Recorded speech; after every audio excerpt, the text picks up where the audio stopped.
জিন্দেগির পরিবর্তন। নিজের মধ্যে ভাবনা আসা, বিবেককে কাজে লাগান, বিবেককে কাজে লাগান। যদি কারো কাছে হালাল হারামের পার্থক্যই না থাকে, সে আর মানুষ থাকে না,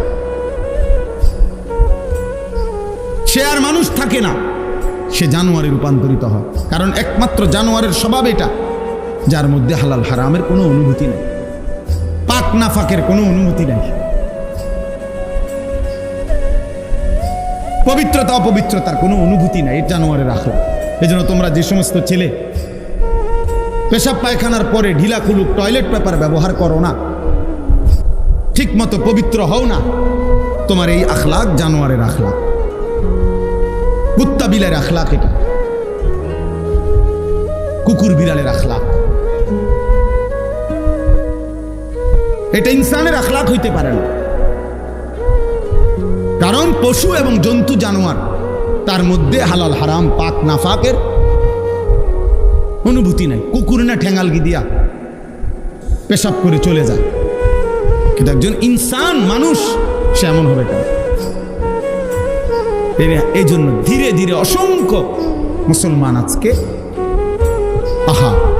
টাকা রোজগার করে মাথার ঘাম পায়ে ফেলে, কিন্তু তার মনের মধ্যে এলো আমি আমার জিপুত সংসারের লাগিয়া এই কষ্টটা করতেছি।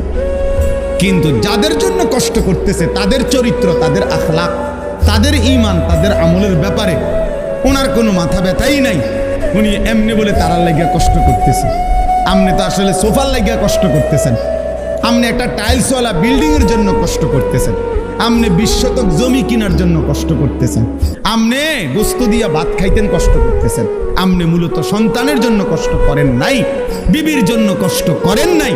সন্তান এবং বিবির জন্য যদি কষ্ট কেউ করে থাকে তো সেটা তার ইবাদত, তার আমল, তার বন্দেগী, তার আখিরাতের জন্য যদি কষ্ট করে সেটাকে বলে কষ্ট,